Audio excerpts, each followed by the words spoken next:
बारीक मेथीची भाजी करते मी। इथे बारीक मेथी घेतले कट करून, लसूण घेतलाय थोडासा चॉप करून घेतलाय, मिरची घेतल्या 3 आणि बटाटे घेतले। बटाट्यांचे असे छोटे छोटे स्लाइस केले। तेल गरम झालंय, राई जिरं टाकून घेऊया। राई जिरं फुललंय, हिंग टाक, मिरची आणि लसूण, त्यात बटाटे टाकून थोडी सॉफ्ट होऊन घेऊया।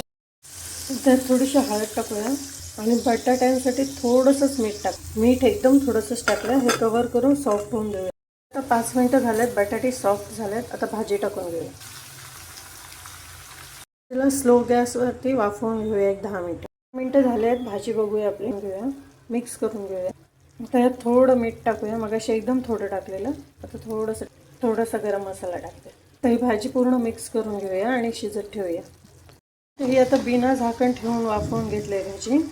आता ही भाजी आपली रेडी आहे।